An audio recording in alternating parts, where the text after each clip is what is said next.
ó fò mí rú ọ̀yẹ̀yẹ̀ èèyàn ní morúkọ kú kíkó tó parí. Small World Film Production sinimá titun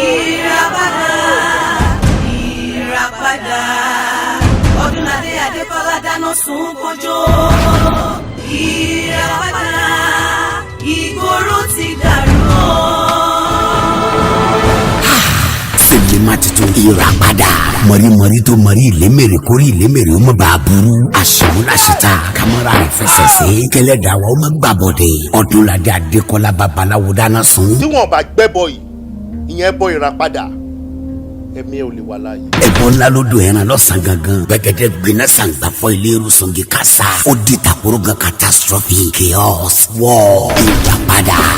Another blockbuster written, produced and directed by Wasiu Owoya Gaoso, packaged by Olayemi Jimoh Ayemkem, starring Ọdúnládé Adékọ́lá, Káyọ̀dé Akédínà, Mr. Paragon, Esther Adésànlóye, Lékan Látúnjí, Olayemi Jimoh Ayemkem, Monsuru Ìjàyégbèmí, Wasiu Owoya Gaoso, Bùnmi Dúrójayé, Túndé Usman Òkèlè, Simonias, Adéọlá Adélọ́wọ̀tán, and many more. Nínú sinimá titun ìràpadà, subtitled in English, ó ti jáde sórí VCD nìkan kásàgbà. Marketed and distributed by Small World Productions Nigeria Limited, EU 18 and 19, Movie City, Ami Arena Shopping Complex, Bolade Oshodi, Lagos. Nípínlẹ̀ Ògùn, ọ́fíìsì Small World wà ní Shop 24, Outlet Shopping Complex, Sabo Junction, Sabo, Abẹ́òkúta. Telephone 002-536-3601. Ó tún wà lọ́dọ̀ DDA Productions Arena Oshodi àti káàkiri ń bí gbogbo. Sinimá titun ìràpadà, action-packed movie, full of suspense, full of intrigues. Grab your copy now.